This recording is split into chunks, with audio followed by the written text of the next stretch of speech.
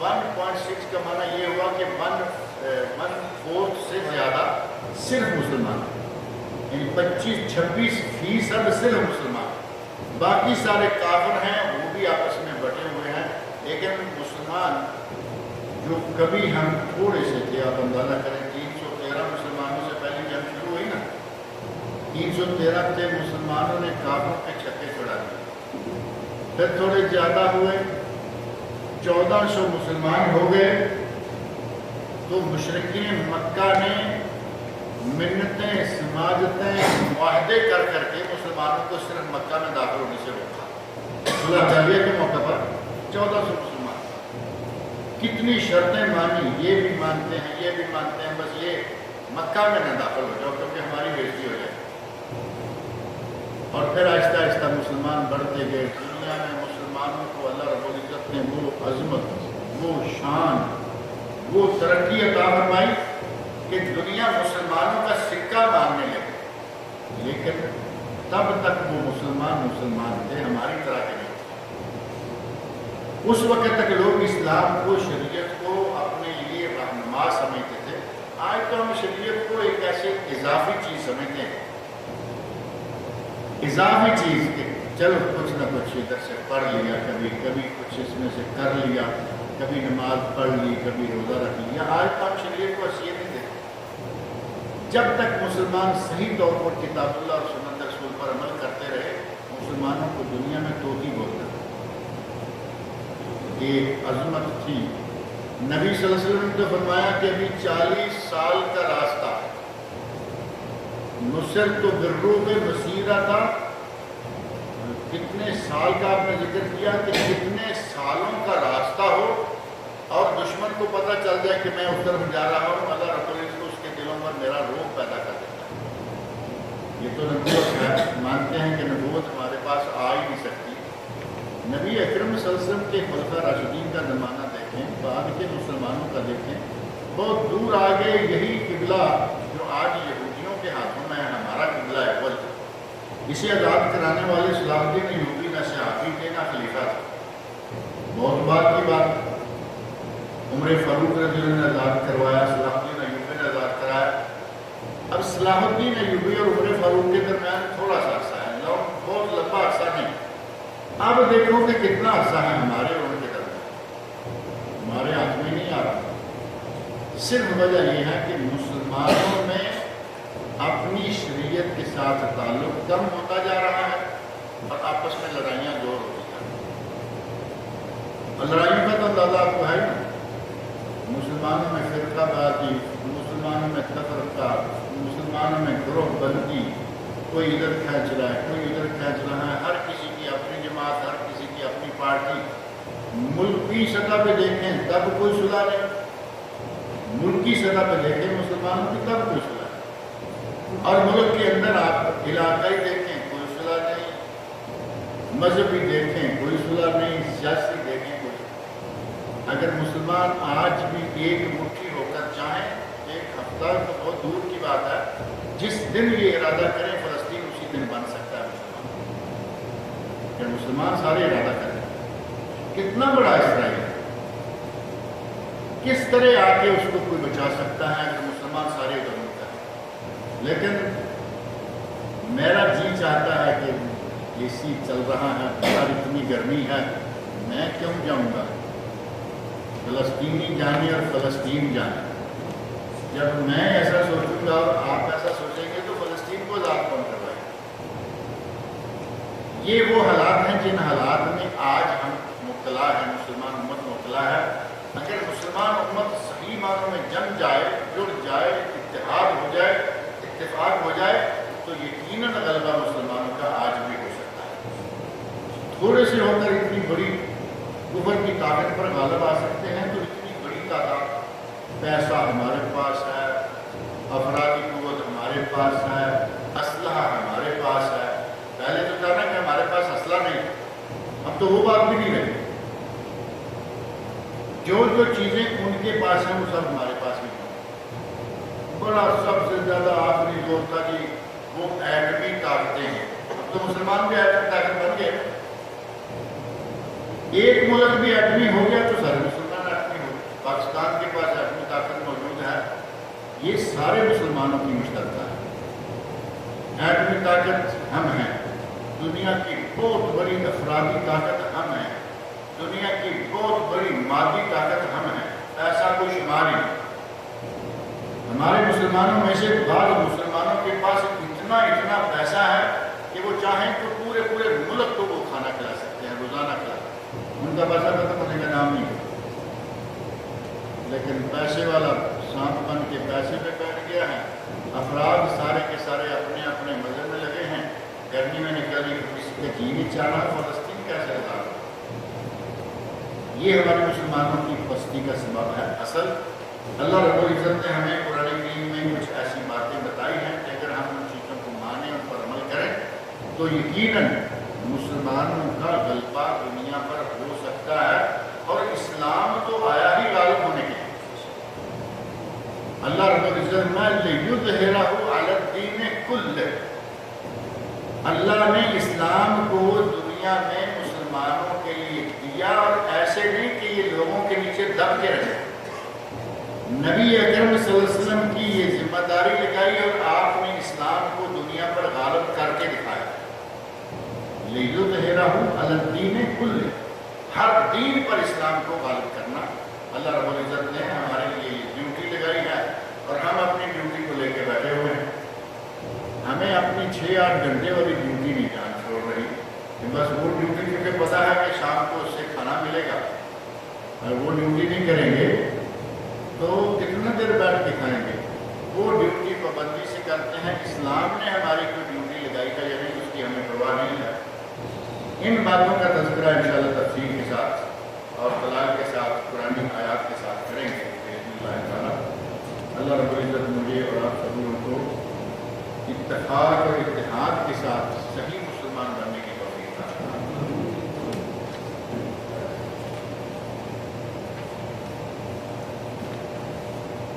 شکر صاحب کافی جتنے مختلف کی اندازہ ہوگا آپ کو لکھنی چاہیے۔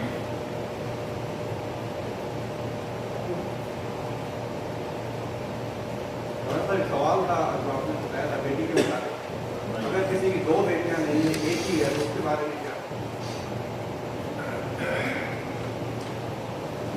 اگر کسی کی 2 نہیں ہے ایک، تو اسی کو مسلمان اور نیک بنائے۔ اللہ رب العزت تو جانتا ہے نا، میں نے اسے دی ایک ہے، جس کی ہے ایک کو اسی کو نیک کرے، تربیت کرے۔ اللہ رب العزت غفور رحیم ہے۔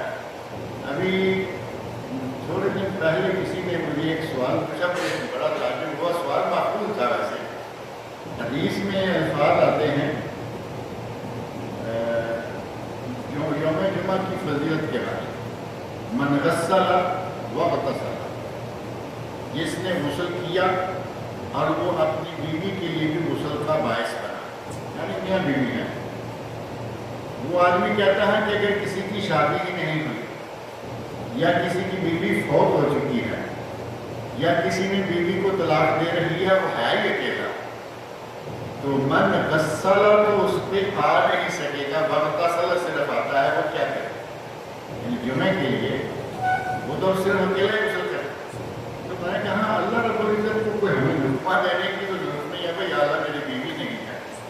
گوارے کے لیے اللہ نے فضائل الگ رکھے ہیں، جو بیوہ ہو گیا، رنوا ہو گیا، اس کے لیے الگ موجود ہیں، جو متعلقہ ہو گیا اس کے لیے الگ موجود ہیں۔ اسی طرح جس کی ایک بیٹی ہے، اللہ رب العزت اس کو بھی محروم نہیں رکھے۔ ایک خاتون، نبی اکرم صلی اللہ علیہ وسلم نے فرمایا کہ اگر کسی کے 2 بچے ہوں اور وہ اس کی زندگی میں فوت ہو جائیں، اللہ اسے جنت عطا فرمائے۔ ایک خاتون نے کہا یا رسول اللہ اگر کسی کا ایک فوت ہوا ہے، اللہ اسے بھی جنت عطا۔ نبی اکرم صلی اللہ علیہ وسلم نے وہ رنگ اختیار فرمایا کہ ایک اعلیٰ درجہ بتا دیا اور اس کے بعد چھوڑ دیا۔ اگر کسی کے پاس ایک ہی بیٹی ہے، وہ اسی بیٹی کو صحیح اسلامی خطوط پر تربیت دے، انشاءاللہ وہ بیٹی اس کے لیے جنت کا باعث ہے۔ وہ کون سے صحابی ہیں جن کو شیطان نے نہیں چھویا؟ یہ صحابی نہیں ہیں، یہ حضرت عیسیٰ علیہ السلام، صحابی نہیں ہے، نبی ہے۔ عیسیٰ علیہ السلام ہے، قرآن کریم کے اندر ذکر موجود ہے کہ حضرت مریم علیہ السلام نے یہ دعائیں مانگی تھی، ان کی والدہ نے